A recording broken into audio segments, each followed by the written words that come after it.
Is this working? Ah, yeah.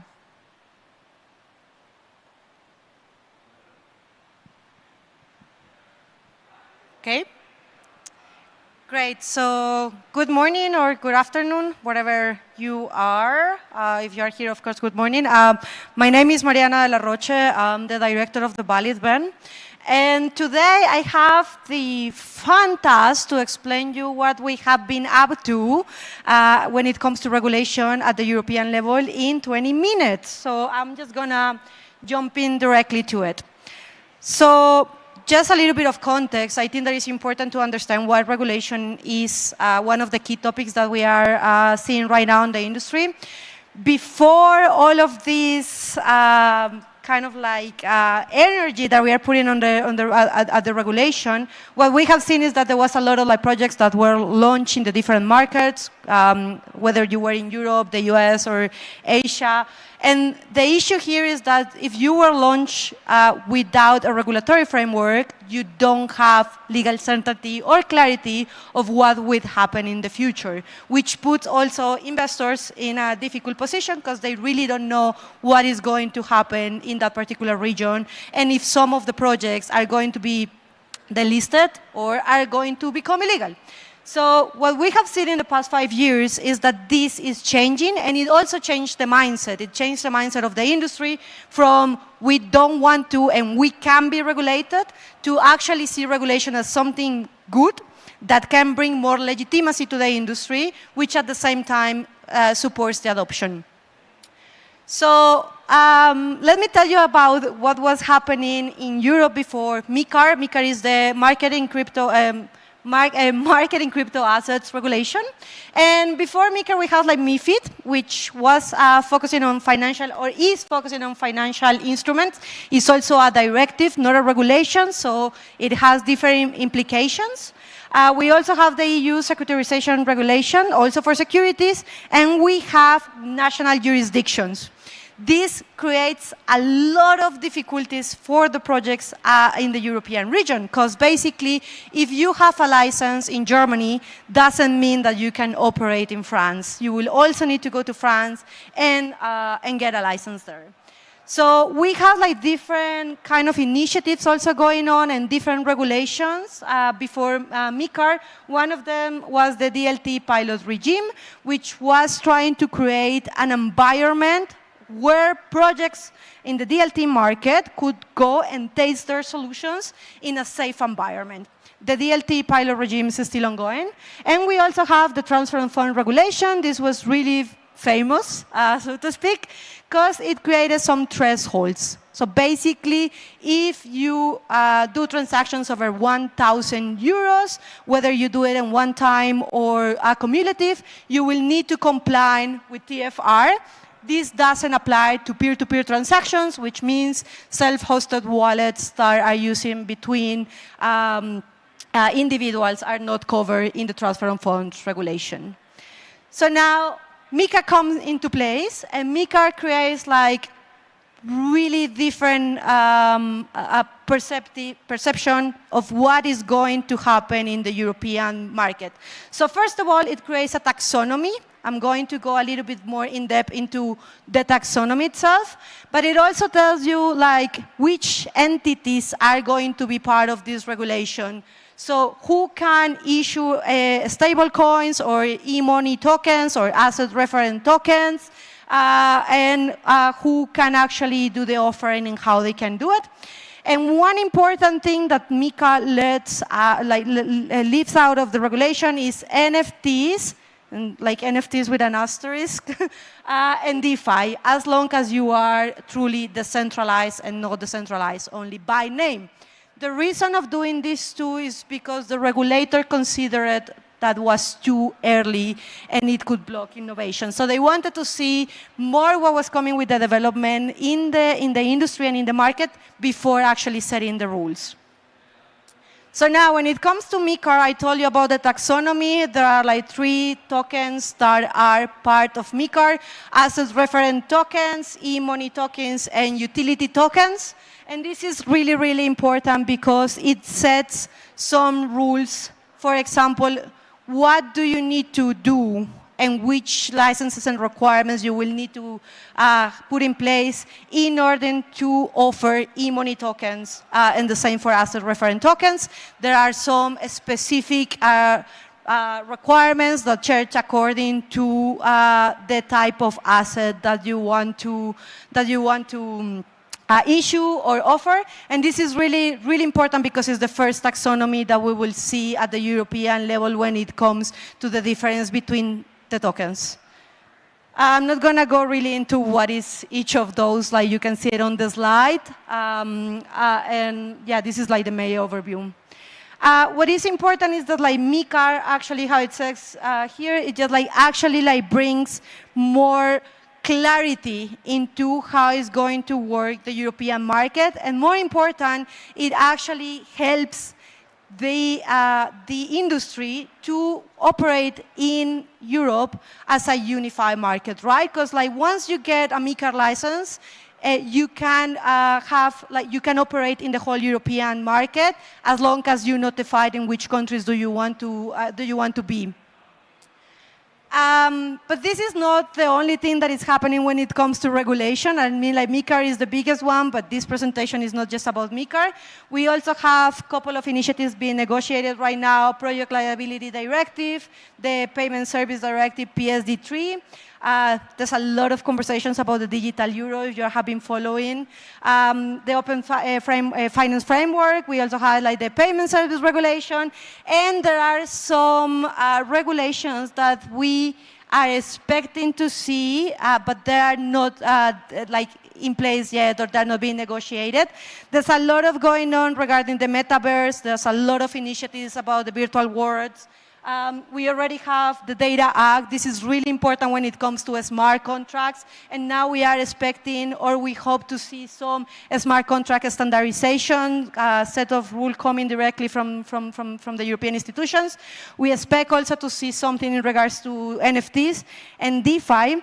And when it comes to ASGs and sustainability requirements, this is one of the major areas. There is also already like some RTLs being discussed by the Commission to comply with the reporting of sustainability metrics by CASP, crypto as a service providers. And this is one of the requirements for MiCA. So basically, we have like this said, that US innovates, China develops, and EU regulates. And we have something really important here that is the Brussels effect. So basically, what this means is that what we are seeing in Europe is most likely to be replicated in other regions. So it is like there's a lot of potential that we will see initiatives such as MiCA in other jurisdictions. This is kind of like a joke that we have, and like the Brussels network. Basically, it was crypto winter, but it was the regulatory spring, because we saw like a proliferation on different regulations worldwide. So we have El Salvador, was a really interesting one because they made Bitcoin a legal tender. US, you have seen everything that is going on with the SEC and securities and the HOITES and everything that came out of that. Still discussions going on there. Dubai just published the DLT Foundation regime, which is actually intended to bring more projects into the industry. Qatar is also in the process of producing a regulatory framework for crypto assets, which is really interesting because it's focusing on tokenization, and they have a similar approach to Liechtenstein. And then we have Japan, who already has a similar regulation to MiCA since 2020.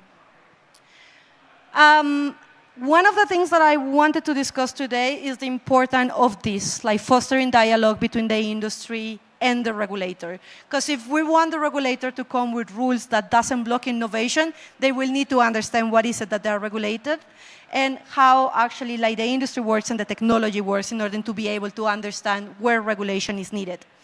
So I wanted to talk about what we are doing in Europe. I call it like the watchdogs because these are like different associations, mostly at the European level. INATPA, which I'm also part of the board of directors of INATPA, is a global organization. We have the European Blockchain Association, the European Crypto Initiative, Blockchain for Europe, and the digital currencies as well.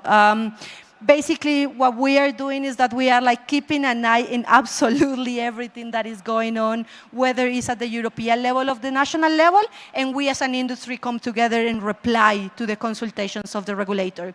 ACPR is the banking authorities on France, and they have a huge consultation when it comes to DeFi, which we also reply with the industry, and the support of the GBBC and the EU BOV, which is the European Blockchain Observatory Forum, expert panels, and also INATPA members. And the Data Act open letter, you can Google it. This was a massive effort when it comes to the explanation that the industry did about what is the difference between smart contracts and other especially when it comes to access controls of smart contracts. This was a big debate we have there, which is really interesting to see because this might impact smart contracts that are deployed in the future. We also created a report where we promoted industry players to sit in roundtables with regulators to discuss different topics. This was the 4 topics that we discussed on the roundtables. One of them was self-hosted wallets and reusable KYC, especially when it comes to anti-money laundering and financial terrorism prevention. And then we also have a discussion on NFTs and what is the potential of NFTs beyond art, so actually what is a non-fungible token. We have one on tokenization of the real economy, huge topic right now in Europe, one of the most proactive and actually advanced regulations that I have seen is in Liechtenstein when it comes to this, because the transfer of the token actually means the transfer of the ownership of the real world asset, so I will really recommend you to take a look on that one. And then the cost of regulation from SMEs. This was also like a big discussion. It's like how innovation can block, how regulation can block innovation if it's not done accordingly to the needs of the industry. So one of the big things, oh, sorry, it looks so blurry, but you can also Google, this is public information. One of the things we did last year in November with INATPA, Blockchain for Europe, the European Blockchain Association, and the European Crypto Initiative was launch a manifesto. We did this in November in an event organized by the European Commission, by DG Grow. And the manifesto was our vision of blockchain in Europe. So basically, how blockchain can push forward European goals.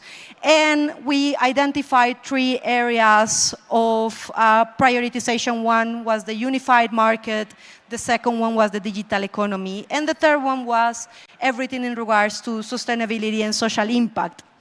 And this is actually one of the topics that I'm going to discuss today, because I've been leading the sustainability and social impact efforts of INATPA for the past 4 years, and basically advocating for the use of blockchain for good. And one of the things that we also, that we are doing right now is the BC100+, which is also a big initiative that we have with the patronage of the UN, with the patronage actually of the 70 President of the United Nations General Assembly. And it's a reply to a call to action of how we can use technologies for good, how we can use blockchain to push forward the achievement of the Sustainable Development Goals and the UN Charter value. So one of the things, we do a lot of things with the BC100+, but one of the things that I wanted to discuss with you today was the best in class, because we are bringing together not only blockchain projects working on sustainability and social impact, but blockchain projects that are developing solutions that might be useful for organizations in the development sector.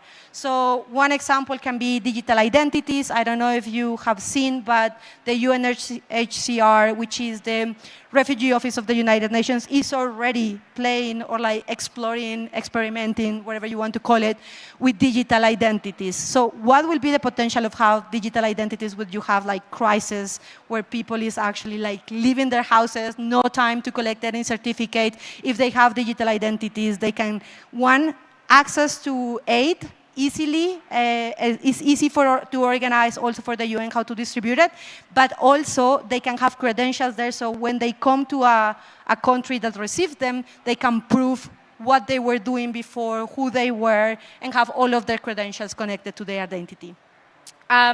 So the best in class is actually identifying projects that are already deployed that have certain level of maturity that can be used for others as examples to implement these solutions as well. So here there are like some of the criteria that we are looking and studying with the group. Blockchain, of course, needs to be vital to the use case. It needs to be beyond a pilot of proof of concepts already commercialized. We know it's working, they're scaling. We want to see major private and public organizations involved because this also brings legitimacy. So for example, when you have the UN or when you have governments already implementing the solution like the European Blockchain Service Infrastructure, EPSI, already bring a level of trust, right? We also wanted to see that they have an active development team, and this is really, really important because this is actually what like proves that the project is being built and is growing. And then there are other set of requirements that are being studied by the steering committee group that leads this initiative to identify these projects. So I think that this was my last slide. No, well, of course, these are like some of the projects that we have already in the BC100 Plus, so you can see some of them as you for sure know them. ReFi DAO is huge, at least in Europe, I guess they are also like here. United Nations Joint Staff Pension Fund, they are also implementing digital identities to manage the internal staff in the United Nations so they can have like easy access to the pension once they like have like the weeks or the time to be there. And we also have like projects like Demia. They are in the here in the US. They are working with like data traceability. Is a really interesting project if you want to take a look of them. So that's like different projects, Climate Change Coalition as well, that are part of this initiative. And basically, we come together to try to understand and present solutions that cannot be only replicated by the blockchain space and like the blockchain bubble, but actually can be deployed by organizations in the development sector and can make use of these tools to do what they do faster and more efficient, which at the end is what we are looking with the different initiatives that I presented, whether it's the European Manifesto, whether it's the BC100 Plus, whether it's like all the regulatory efforts that we are putting in place are just with the aim of like supporting the blockchain ecosystem to scale. And we can only scale as big as our bubble. So of course we need to break out that bubble and bring those that are outside of the blockchain space to actually understand what is the value of the technology and how they can use it for what they are already doing in their organizations. That was actually my last slide. So if you want more information, if you need anything, just you can send me an email. I'm going to also be here for the rest couple of days. So thank you very much.